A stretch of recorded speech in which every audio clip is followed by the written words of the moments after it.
So the history was that Peter had founded the company. He was working in together with Håkan Osander, actually the big brother of Andreas Osander, now our VP Sales Enterprise.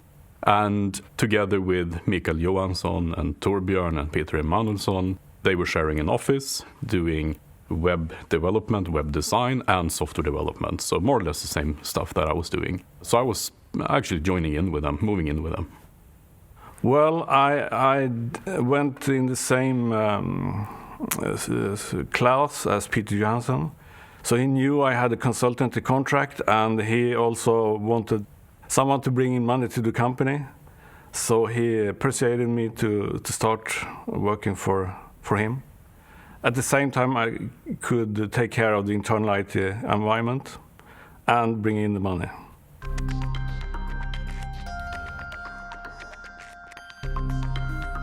It actually all started a few years back when I was in this computer club together with Mikael Olsson. And the club had at that time, as a few in Sweden, gotten access to a fixed internet connection. So that was early on. This is 1994 time. So we needed to find some way of getting a router to get the true internet connection. And we couldn't afford it, obviously. It was expensive gear at the time. So at one late evening, I was telling Mikael, partly as a joke, partly seriously, how hard can it be? Of course, again, naive and youth, it was hard. But one weekend later, and a few takeaway Max burgers later, Mikael had a fully working IP router stack running from a floppy disk. In 2 days, I had the basics there where you could just get packets in and out. And then over the course of the next week, where I basically just coded, ate, and slept, I had something that turned into an actual firewall.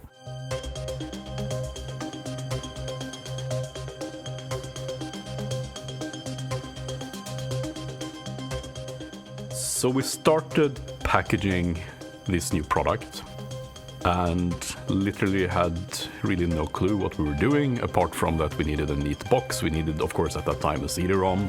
We needed a printed manual. It's still around in the office to see. We had heard that the way of taking a product like this to the market is through a channel, meaning distributors and resellers, and eventually to the end customer. So at that time, there were no Google, there were barely Alta Vista search engines.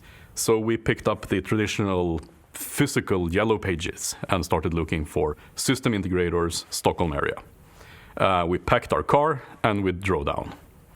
And we had not too much money, obviously, to spend, so we shared hotel rooms, slept in a car now and then, and decided to meet up with one of the biggest European distributors, Ingram Micro. We interrupted a meeting they had with Microsoft. They were a bit overwhelmed by us coming there, just interrupting. And they told us flat out, this is interesting, but guys, you need a reseller first. At that time, Lap Power was one of the most different resellers with a very outspoken pair of owners and founders. We went there, we said, here's the Swedish alternative for security. Do you like it? And they said, yeah, sure. We'd like to take you on board, guys, but there is a but. You need an end customer first. So we took the car back to Övik and looked around us and saw, okay, what type of customers do we have here? And after a while, we managed to get this product into the metropolitan area network, the city network, fiber optic network that was built by the municipality at that time. And we got the product into the hands of BAE Systems. So with those 2 customer references, we could take the journey back to Stockholm, set up a reseller agreement with LabPower, and then we signed a pan-European contract with Ingram. And that was more or less unheard of. A totally no-name Swedish brand setting up a distribution contract with the biggest pan-European distributor. So that's how it started, how we really got the product out on the market the first time. But of course, the CityNet was an excellent test bed for the router or /firewall. We could put it in the infrastructure in the CityNet to test different things. And our first customer, I think, also was a customer of the CityNet.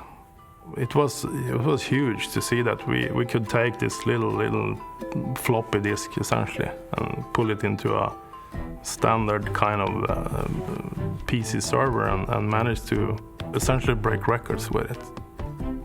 And of course, we knew that our competitors out there, it was Cisco and it was Checkpoint, although Checkpoint weren't that big at that time. But we knew we were up against giants. But winning customers after customers, seeing that they choose us, they chose a little Swedish company up in the northern part over these American companies, it started building confidence. And that's really where I think still today, we're all understanding that we are up against much bigger competitors. But as we get more prestigious customers, as we sign up more customers, we feel that this is something special.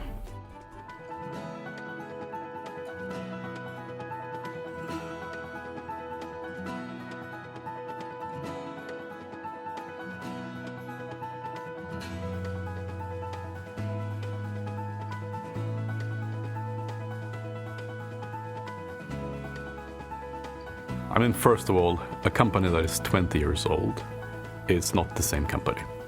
It's a company that reinvents itself every now and then. And even if you're sick and tired of it sometimes, it only lasts for a few seconds, then there's something positive happening, some new challenge that needs to be addressed, and it's a new company almost every day.